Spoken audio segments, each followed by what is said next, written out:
تعلق قرآن سے نہیں ہے۔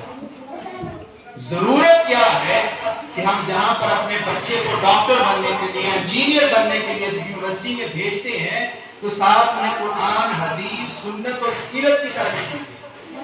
تو تب کیا ہوگا اس دنیا کے اندر اور کائنات کے اندر ایک ایسا انقلاب برپا ہوگا کہ پوری روئے زمین کے اوپر مسلمان پھر اسی شان کے ساتھ نکلیں گے جس شان کے ساتھ آج سے 200 سال پہلے نکلے۔ ضرورت کیا ہے کہ بچوں کو قرآن اور حدیث کی تعلیم دیں۔ میں نے آپ کے سامنے اب اس کی بنیاد بھی دیکھی، اس کی بنیاد میں آخر پہ جا کے سمجھاؤں گا کہ تعلیم کیوں ضروری ہے اور تعلیم کی ضرورت کیا ہے، اور بغیر علم کے نہ فقیری ہوتی ہے نہ پیری ہوتی ہے۔ یہ حضور غوث اعظم کی سیرت سے بتا قرآن پاک کے اندر اللہ رب العزت نے فرمایا کہ ان الصفا والمروہ من شعائر اللہ، بے شک صفا اور مروہ جو ہیں وہ اللہ کی نشانیوں میں سے ہیں، وہ اللہ کی نشانیوں میں سے ہیں۔ اب اس کی تاریخ کیا ہے؟ صفا اور مروہ کے ساتھ دو تاریخیں ہیں، اور اگلی بات بھی سمجھ لیں، ولایت جو ہوتی ہے یہ نبوت سے چلتی ہے۔ ولایت کو جتنا بھی فیض ملتا ہے یہ نبوت سے ملتا ہے۔ میرے مصطفیٰ پہ نبوت ختم ہو گئی، میرے مصطفیٰ کریم صلی اللہ علیہ وسلم پہ نبوت ختم ہو گئی، آپ کے بعد کوئی نبی نہیں ہوگا۔ اور اگر کوئی تصور بھی کرے گا، امام اعظم ابو حنیفہ نے فرمایا کہ میرے مصطفیٰ کے بعد اگر کوئی جھوٹا جو دعویٰ کرے نبوت کا، اس جھوٹے مدعی نبوت سے اگر کوئی دلیل طلب کرے گا تو وہ دلیل طلب کرنا بھی کفر ہے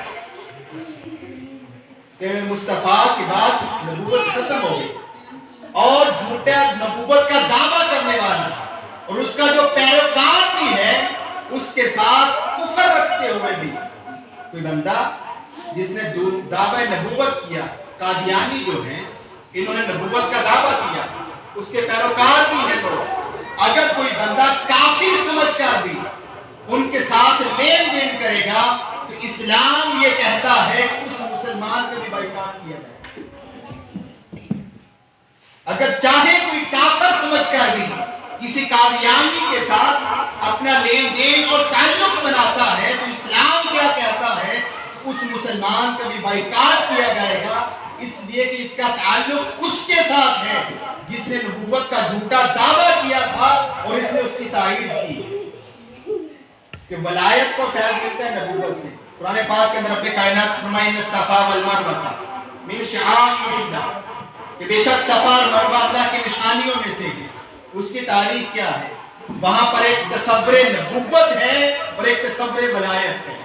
ہوا کیا کہ اس کے وہاں پر حضرت حاجرہ جو اللہ کی ولیہ ہے، عورت کبھی اللہ کی نبی نہیں ہو سکتی، نبوت فقط مرد کے لیے ہے۔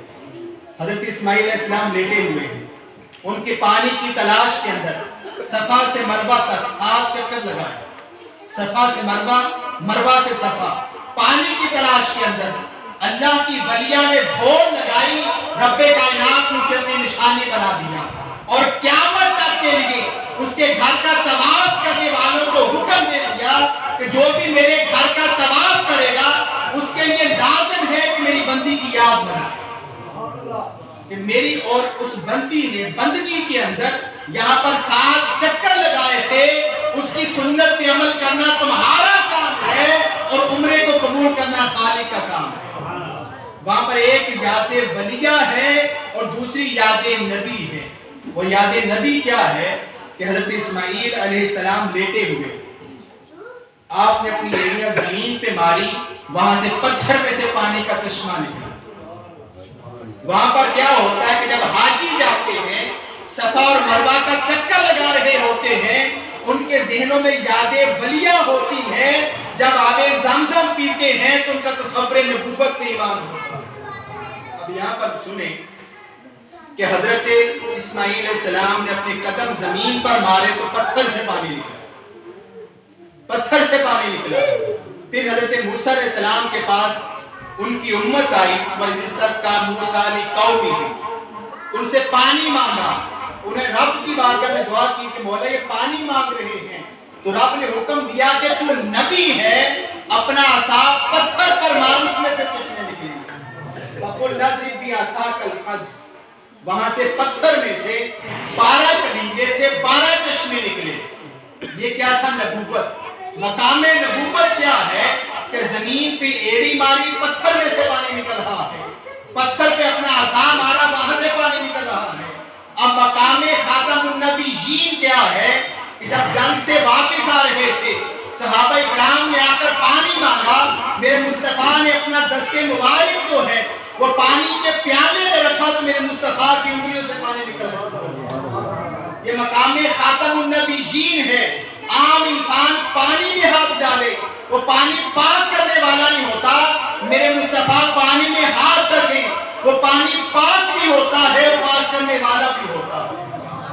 اب خون اور ہڈیوں اور گوشت میں سے پانی نکل رہا ہے، یہ مقام مصطفیٰ ہے، اور یہ دلیل ہے کہ میرے مصطفیٰ وہ ہے کہ پہلے انبیاء آتے تھے وہ پتھروں سے پانی نکالتے تھے، میرے مصطفیٰ نے اپنی انگلیوں سے پانی نکالا۔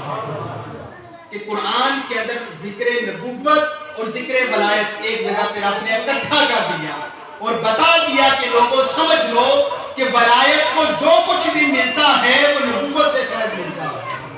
پھر قرآن پاک 19واں پارہ دیکھیں، سورۃ النمل، یہ چیونٹی کے نام پہ سورت ہے، یہاں پر بھی نبوت اور ولایت کا ذکر اکٹھا ہے۔ اگر نبوت کوئی معجزہ دکھاتی ہے تو وہ بھی اللہ کے حکم سے ہوتا ہے، اللہ کی عطا سے ہوتا ہے، اور اگر کوئی ولی کرامت دکھاتا ہے تو وہ بھی اللہ کی عطا سے ہوتا ہے، اور دونوں وہ بھی معجزہ دکھانے کے بعد، یہاں پہ بھی ولایت کرامت دکھانے کے بعد یہ نہیں کہتی کہ میں نے اپنی طرف سے کیا ہے، بلکہ کہتے ہیں ھذا فضل ربی، یہ میرے رب کا فضل ہے جو میں نے تمہیں دکھایا۔ حضرت سلیمان علیہ السلام اپنے ملک فلسطین کے اندر تشریف فرما تھے۔ سلیمان علیہ السلام نے اپنے درباریوں سے کہا، قال یا ایھا الملا، اپنے درباریوں سے کہا کہ تم میں سے کون ہے جو ملکہ بلقیس کا تخت اٹھا کر لائے گا، اور اس کے مسلمان ہونے سے پہلے، کہ میری بارگاہ میں پہنچنے سے پہلے تم میں سے کون ہے جو اس تخت کو اٹھا کر لائے گا۔ اور وہ تخت جو تھا وہ یمن کے شہر صنعاء کے اندر پڑا ہوا تھا، 2 مہینے کی مسافت تھی، وہ شہر کے بالکل قریب ملکہ بلقیس پہنچ چکی تھی، تو وہاں پر ایک جن بیٹھا ہوا تھا، قال عفریت من الجن، جنوں کا سردار بیٹھا ہوا تھا۔ اس نے کہا حضور تخت میں اٹھا کے لاؤں گا۔ تخت کوئی چھوٹا نہیں تھا، تخت 60 گز لمبا تھا، 80 ہاتھ اونچا تھا، اس کے 7 پورشن بنے ہوئے تھے، اور 7 کمروں کے اندر اسے بند کیا ہوا تھا، کمرے مکفل تھے، وہاں پر دربان کھڑے اس کی حفاظت کے لیے تھے، اور اسی تخت کے اوپر اس کے ملک کے سارے رجسٹر، سارا آڈٹ کاؤنٹ اسی کے اوپر پڑا ہوا تھا۔ اس جن نے کہا حضور تخت میں اٹھا کے لاؤں گا، مگر آپ کی مجلس برخاست ہونے کے بعد پہنچے گا، آپ کی مجلس برخاست ہونے تک پہنچ جائے گا۔ آپ نے فرمایا یہ بڑی دیر ہو جائے گی، مجھے تخت اس سے بھی پہلے چاہیے، مجھے تخت اس سے بھی پہلے چاہیے۔ تو پھر دیکھیں وہاں پر ایک اللہ والا بیٹھا ہوا تھا، قال الذی عنده علم من الکتاب، وہاں پر وہ بیٹھا ہوا تھا جس کے پاس زبور کا علم تھا، جس کے پاس زبور کا علم تھا۔ اس نے کہا حضور تخت میں اٹھا کے لاؤں گا۔ کہا کتنی دیر میں لاؤ گے؟ کہا کہ یہ پلک جو اوپر ہے یہ نیچے والی پلک کے ساتھ بعد میں لگے گی، تخت پہلے آپ کے سامنے ہوگا، کہ پلک بعد میں جھٹکے گی، تخت پہلے آپ کے سامنے ہوگا۔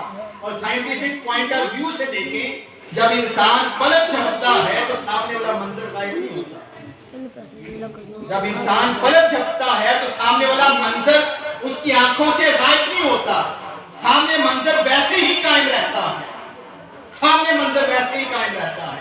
اب 2 مہینے کی مسافت ہے۔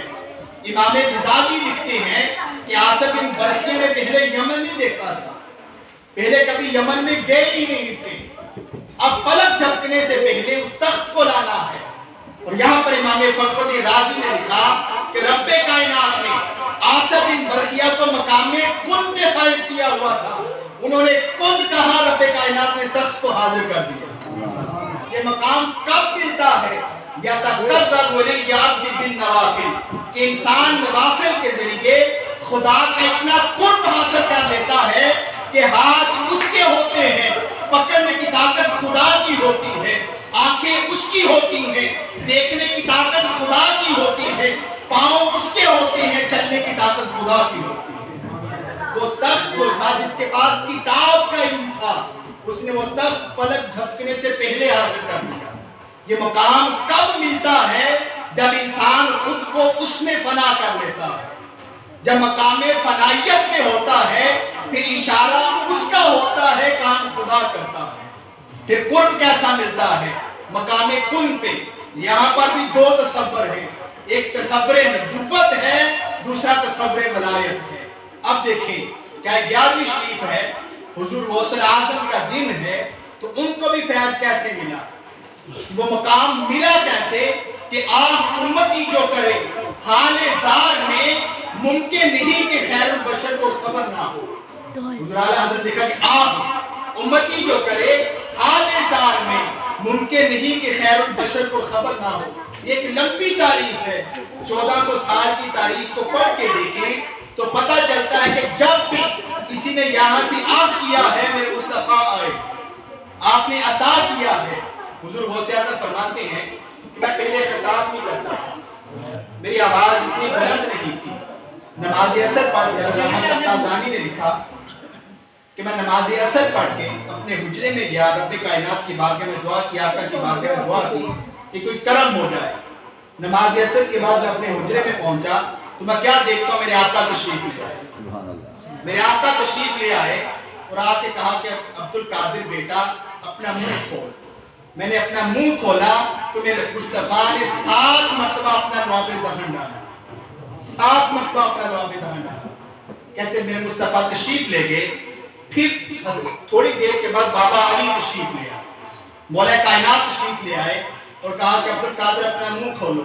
میں نے اپنا منہ کھولا تو مولا کائنات علی بابا نے میرے منہ کے اندر 6 مرتبہ لعاب دہن ڈالا۔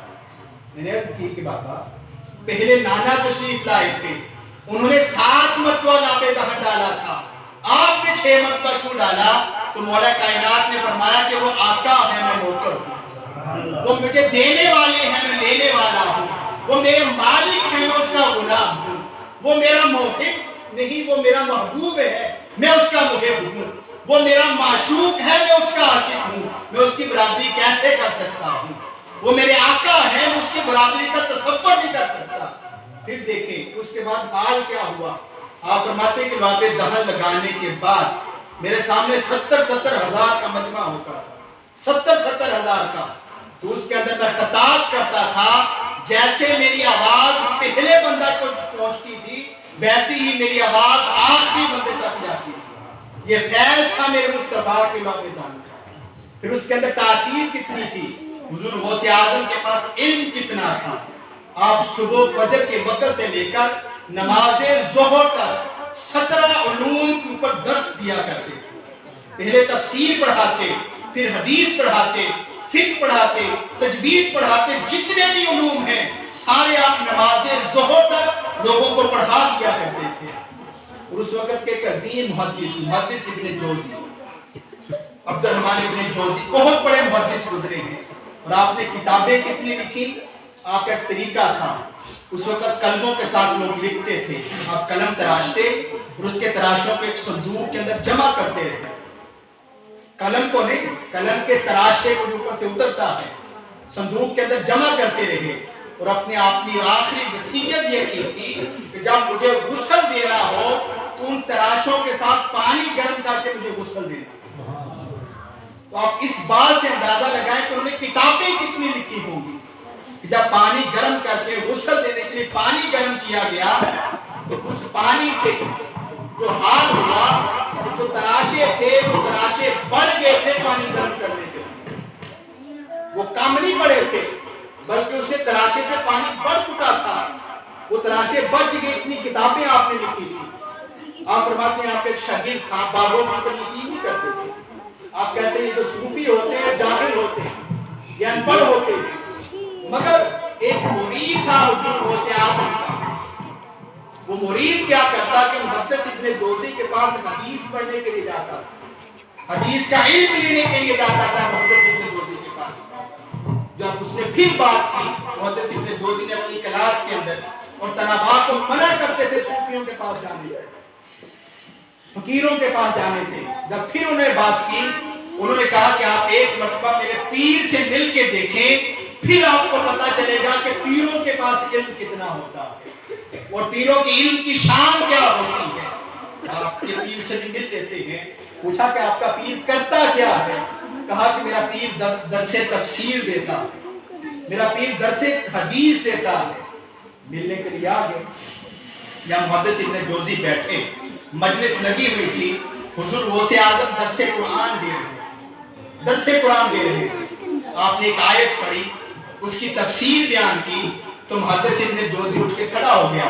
ان کا بابا جی کوئی نئی گل کرو، یہ مجھے آتی ہے، بابا جی کوئی نئی تفسیر بیان کریں۔ آپ نے دوسری تفسیر بیان کی، محدث ابن جوزی پھر اٹھ کے کھڑا ہوا کہ بابا جی کوئی نئی بات کریں۔ آپ نے تیسری تفسیر بیان کی، حتیٰ کہ 13 تفاسیر آپ نے بیان کی۔ 13 مرتبہ محدث ابن جوزی اٹھ کے کھڑا ہوا، اور 13 مرتبہ جب اس نے کہا کہ بابا جی کوئی نئی بات کریں، اس کے بعد حضور غوث اعظم نے 14ویں تفسیر بیان کی، 15ویں تفسیر بیان کی، 16ویں تفسیر بیان کی، حتیٰ کہ ایک ہی آیت کی 40 تفاسیر بیان کی۔ پھر کہا کہ اب سنبھل کے بیٹھنا، اب ہم کال سے حال کی طرف جانے لگے ہیں، اب ہم کتابوں کے علم سے نکل کر اس علم کی طرف جانے لگے ہیں جو میرے نانا نے عطا کیا ہے۔ محدث ابن جوزی نے ناچنا شروع کر دیا، اپنا جبہ پھاڑ دیا، کہا کہ حضور بس کریں، اگر ایک لفظ بھی آپ نے اور بولا تو محدث ابن جوزی کا یہاں سے جنازہ اٹھے گا۔ یہ علم کے مالک تھے حضور غوث اعظم، اور ان کی زبان کے اندر تاثیر کتنی تھی۔ آپ کے ایک بیٹے تھے لفتے جگر، وہ باہر سے پڑھ کے آئے تو آ کر کہنے لگے کہ پہلے میرا بابا وہ خطبہ دیتا ہے، دل کے اندر سوچا کہ آج ایسا خطبہ دوں گا کہ لوگ میری باتوں پہ ناچنا شروع کر دیں گے، وجد کے اندر آ جائیں گے۔ آپ خطاب کرتے رہے، لوگ خاموشی سے بیٹھے، خاموشی سے بیٹھے رہے۔ اس کے بعد کیا ہوا؟ خاموشی سے بیٹھے رہے، کوئی نہیں ہلا ان کی بات پہ، کسی نے سبحان اللہ نہ کہا۔ پھر حضور غوث اعظم بیٹھے منبر پہ، آپ نے بیٹھ کے صرف ایک بات کی، جب لوگوں سن لو کہ رات مرغی نے انڈا دیا وہ ٹوٹ گیا، فقط اتنی بات کرنے کی دیر تھی، لوگوں کی چیخیں نکل گئی، چیخیں نکل گئی۔ تو نے پوچھا بابا میں نے بڑی قرآن کو پڑھا، میں نے بڑے حدیث کو پڑھا، لوگ آج سے مس نہیں ہوئے، آپ نے فقط یہ بات کی کہ مرغی نے انڈا دیا وہ ٹوٹ گیا، لوگ زاروں کتاب ہونے لگے۔ کہا بیٹا میں نے جو بات کی تھی وہ یہاں سے کی تھی، تو نے جو بات کی تھی وہ یہاں سے کی، جو دل سے نکلتی ہے بات وہ اثر رکھتی ہے۔ پھر دیکھیں حال کیا تھا آپ کی تعلیم کا، آپ کے علم کا اور آپ کی تربیت کا، آپ کو رب نے مقام اور مرتبہ کیا دیا ہوا تھا۔ ایک مرتبہ آپ کے پاس ایک عورت آئی، اس نے اپنے بیٹے کو آپ کے پاس داخل کروا دیا کہ بابا جی میرے بیٹے کو پڑھایا کریں، کرامات بھی آپ کی بڑی اعلیٰ ہے، آپ کا علم بھی بڑا اعلیٰ ہے، میرے بیٹے کو پڑھایا کریں۔ وہ چھوڑ کے چلی گئی، کافی دیر کے بعد واپس آئی تو کیا دیکھا کہ حضور غوث اعظم مرغی کا گوشت کھا رہے تھے، مرغی کا گوشت کھا رہے تھے۔ تھوڑا سا آگے جا کے دیکھا تو جس بیٹے کو اپنے کو چھوڑ کے گئی تھی وہ سوکھے ٹکڑے کھا رہا تھا۔ واپس آ کے کہا کہ عجیب بابا جی تسی، عجیب ولایت کا یہ تماشا ہے کہ خود گوشت کھا رہے تھے اور طالب علم سوکھے ہوئے ٹکڑے کھا رہے تھے۔ جب یہ بات کی تو حضور غوث اعظم کے سامنے وہ ہڈیاں پڑی ہوئی تھی، آپ نے کہا کہ اللہ کے نام سے اٹھ، وہ مرغی زندہ ہو گئی۔ تو آپ نے فرمایا کہ جب اس مقام پہ پہنچ جائے پھر جو دل چاہے وہ کھایا کرے، کہ اس سے پہلے سالک کو تیار کیا جاتا ہے، پیر اپنے مرید کو تیار کرتا ہے اس کام کے لیے کہ پھر اس کی زبان کے اندر یہ اثر ہو کہ خدا اس کی بات پہ گمان دے۔ تقدیر کی کئی اقسام ہے، ایک تقدیر وہ ہوتی ہے جو انسان صدقہ سے بدل جاتا ہے، ایک تقدیر وہ ہوتی ہے انسان دعا کرے وہ بدل جاتا ہے، ایک تقدیر مبرم ہوتی ہے، شبیہ مبرم، مختلف تقدیر کی اقسام، مگر ایک تقدیر وہ ہوتی ہے وہ اٹل ہوتی ہے، خدا اسے بدلتا نہیں ہے۔ مگر بعض اوقات کیا ہوتا ہے کہ اللہ کا بندہ قسم کھا لے تو رب کائنات اس تقدیر کو بھی بدل دیتا ہے۔ موت کا فیصلہ یہ اٹل ہے، لکھا جا چکا ہے، اس کے اندر تبدیلی نہیں ہوتی، مگر جب اللہ کا بندہ قسم کھا لے رب کائنات موت کے وقت کو بھی بدل دیتا ہے۔ حضور غوث اعظم کا مقام اور آپ کا سارے بات کے ساتھ ساتھ آخری بات سنی، آپ نے ساری زندگی گزاری کیسے، آپ کی زندگی کا طریقہ کیا تھا؟ بڑی بڑی باتیں ہیں کہ آپ نے 13 برس تک رات نوافل کے اندر قرآن مکمل پڑھا کرتے تھے۔ اور ایک واقعہ سنیں اور اپنا حال دیکھیں، آپ اور میں اپنا حال دیکھیں۔ ہم یاد کراتے ہیں، ہم حضور غوث اعظم کا نام لیتے ہیں، ہم نے خود کو دیکھنا ہے، خود کھڑے کہا۔ ایک مرتبہ کیا ہوا، حضور غوث اعظم اپنے مکان کی چھت پہ چڑھ گئے، آپ کو بخار تھا۔ جب آپ نے سیڑھی کے اوپر قدم رکھنے کے لیے اس طرح قدم اٹھایا تو ذہن کے اندر خیال آیا کہ عبدالقادر فرض تو پڑھ چکا ہے، اب نوافل ہیں، تیری طبیعت خراب ہے، تو آرام کر لے آج کی رات۔ جب شیطان نے یہ وسوسہ ڈالا، اس وقت آپ ایک قدم کے اوپر کھڑے تھے، رات کو نوافل کے اندر ساری رات قرآن پڑھتے تھے، آپ نے وہیں پہ کھڑے ہوئے، ایک پاؤں ہوا کے اندر تھا، دوسرا زمین کے اوپر تھا، ایک پاؤں ہوا کے اندر، دوسرا زمین کے اوپر تھا، وہی کھڑے کھڑے آپ نے پورا قرآن پڑھا اور اپنے نفس سے کہا کہ اگر آئندہ مجھے ایسا مشورہ دیا تو میں اس سے بھی بردناک تجھے سزا دوں گا۔ اب خود ہم نے دیکھنا ہے کہ ہم حضور غوث اعظم کے نام لیوا، حضور غوث اعظم سے محبت کرنے والے ہیں۔ یہ بات درست ہے کہ حضور غوث اعظم نے فرمایا کہ میرا مرید جو ہے وہ دوزخ میں نہیں جائے گا، رب اسے توبہ کی توفیق دے گا، مگر ہم نے خود بھی بتانا ہے کہ ہم نے مریدوں والے کام کیے ہیں یا دور جانے والے کام کیے۔ حضور غوث اعظم کی تعلیمات کیا ہیں؟ آپ نے کبھی کسی کا حق نہیں کھایا تھا، آپ نے کبھی جھوٹ نہیں بولا تھا۔ آپ کے پہلے مرید کیسے ہوئے تھے؟ پہلا مرید آپ کا کیسے ہوا تھا؟ کیا بچپن کے اندر آپ کے پاس 80 دینار تھے؟ آپ کی والدہ کے پاس والد بچپن میں فوت ہو گئے تھے، تعلیم حاصل کرنے کے لیے نکلے، ماں نے 40 دینار سلائی کر کے آپ کے کرتے میں ڈال دیے، راستے میں قافلہ لوٹنے لگا، سارے لوگوں کو افراتفری پڑی، آپ بڑے اطمینان سے بیٹھے ہیں۔ ایک بندے نے آ کے پوچھا جو چور تھا، تیرے پاس کیا ہے؟ اس نے کہا میرے پاس 40 دینار ہے، 40 دینار ہے۔ اس نے سمجھا کہ یہ بچہ ہے، ایسے مذاق کر رہا، یہ تنگ کر رہا ہوگا، وہ نکل گیا۔ دوسرا بندے نے آ کے پوچھا، کہا میرے پاس 40 دینار ہے، کہا کہاں ہیں؟ یہ میری کرتے کے ساتھ سلائی کی ہوئی ہے۔ وہ بڑا پریشان ہوا کہ لوگ اپنا مال بچا رہے ہیں، مگر اس نے سچ بول کے بتایا، اس نے سچ بولا ہے۔ تو اس وقت کیا ہوا، وہ لے کر اپنے مالک کے پاس چلا گیا، جا کے جب سارا واقعہ بتایا، اس نے مالک نے جو ان کا سردار تھا چوروں کا، یہ بہت بڑی درس والی ہے، جو چوروں کا سردار تھا، اس نے کہا کہ تو چھپا سکتا تھا، تیرے پاس برآمد نہیں ہوئے تھے، کسی کو خبر نہیں تھی تیرے پاس پیسے ہیں، تو پھر تو نے پوچھنے کے بتایا کیوں ہے؟ تو اس وقت جو جملہ بولا، اس نے سبھی کی تقدیر بدل دی۔ جو پہلے چور تھے، رب کائنات نے کتب بنا دیا۔ وہ ایک جملے کے ساتھ کہا کہ تجھے کس نے کہا تھا تو سچ بولے؟ تو حضور غوث اعظم نے کہا جب میں گھر سے نکلنے لگا تھا، میری ماں نے مجھے کہا تھا بیٹا جھوٹ نہیں بولنا، بیٹا جھوٹ نہیں بولنا۔ میں نے اپنی ماں کی بات کو مانا ہے۔ اس چوروں کے سردار کی چیخیں نکل گئی کہ یہ بچہ ہو کر اپنی ماں کی اتنی بات مانتا ہے، جو رب مجھے کھلا رہا ہے میں اس کا نافرمان ہوں۔ اس نے سارا کچھ چھوڑا، وہ پہلا مرید تھا، پہلا مرید حضور غوث اعظم کا۔ اس دور کے اندر لاکھوں مرید تھے، حضور غوث اعظم نے فرمایا کہ ہر ولی کی گردن کے اوپر میرا قدم ہے۔ وہ پہلا مرید کیسے ہوا تھا؟ جو ماں نے حکم دیا تھا کہ بیٹا جھوٹ نہیں بولنا، اس سچ جس کی وجہ سے میرے مصطفیٰ کو صادق امین کہا جاتا تھا، صادق امین کہا جاتا تھا، اور ماں کی فرما برداری تھی جس نے غوث اعظم کو اعلیٰ مقام پہ پہنچا دیا۔ اور ماں کیسی تھی؟ حضور غوث اعظم کی ماں کیسی تھی؟ آخری واقعہ سنیں، اور یہ تربیت ہے ہمارے لیے۔ آپ کے بابا کا نام حضرت موسیٰ جنگی تھا اور والدہ کا نام فاطمہ۔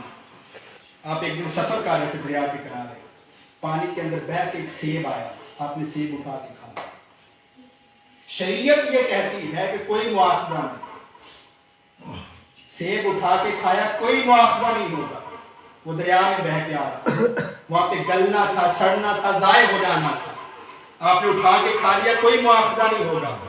اب خود ہم نے دیکھنا ہے اس واقعے کے بعد کہ ہم کیا کرتے ہیں، ہم کیا کرتے ہیں۔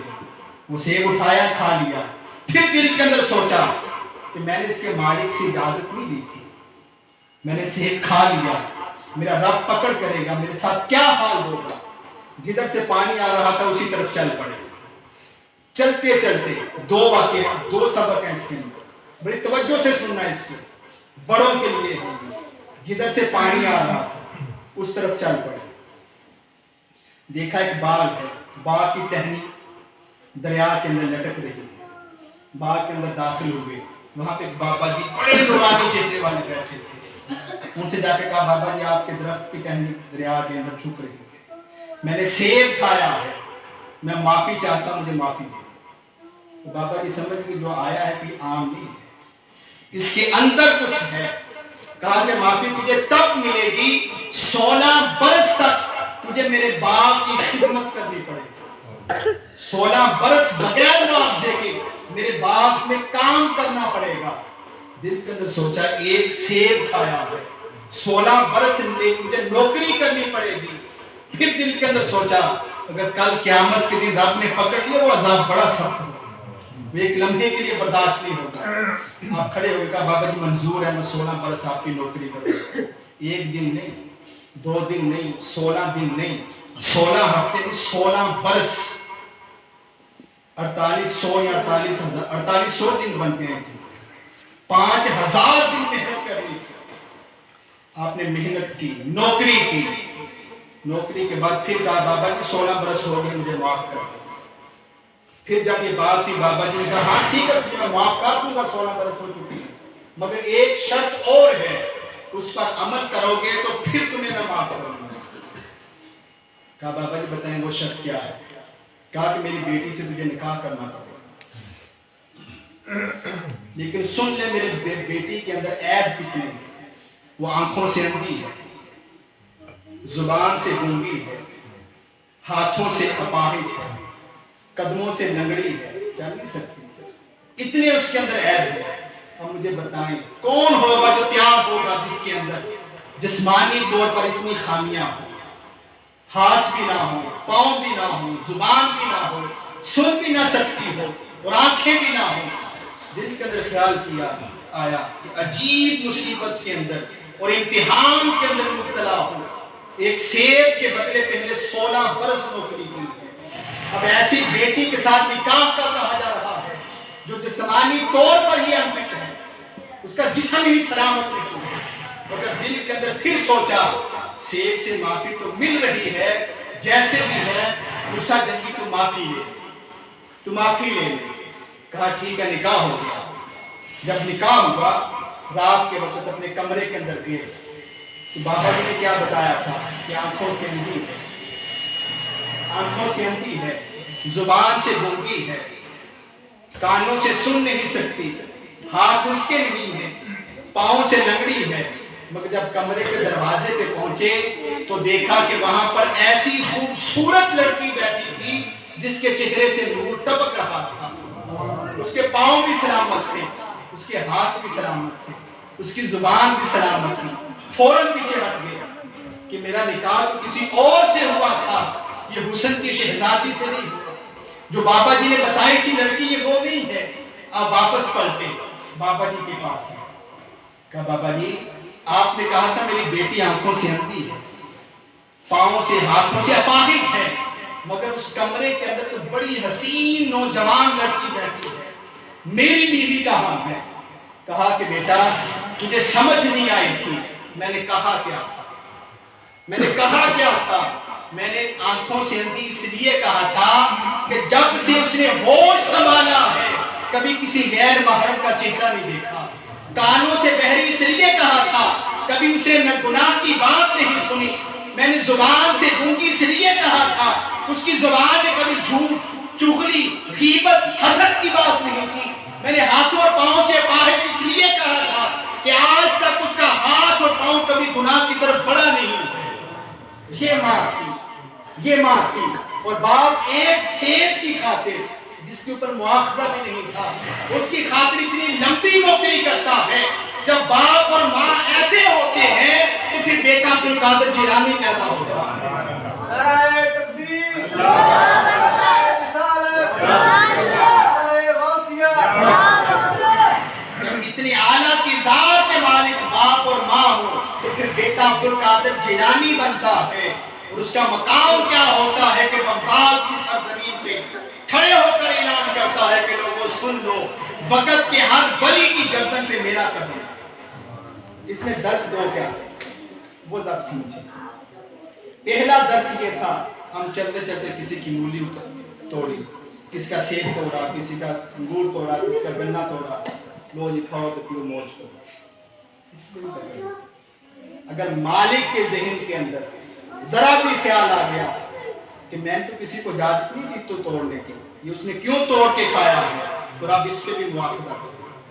اب دوسری بات جو سب سے اہم ہے، ہم جو رشتے کرتے ہیں بیٹے اور بیٹیوں کے، اس میں ہمارا معیار پیسہ، دولت اور نام اور شہرت ہوتا ہے. مگر اسلام کا معیار نہ پیسہ ہے نہ برادری ہے. اسلام کا معیار فقط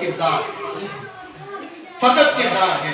موسیٰ جنگی اور حضرت سیدہ فاطمہ جو حضور غوث اعظم کے ماں اور باپ تھے، ان کا نکاح پیسے اور دولت کی بنیاد پہ نہیں ہوا تھا بلکہ کردار کی بنیاد پہ ہوا.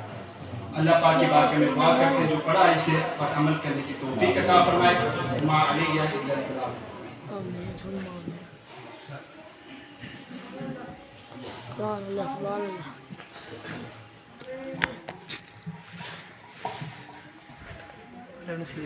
ماشاءاللہ جی بہت اچھے انداز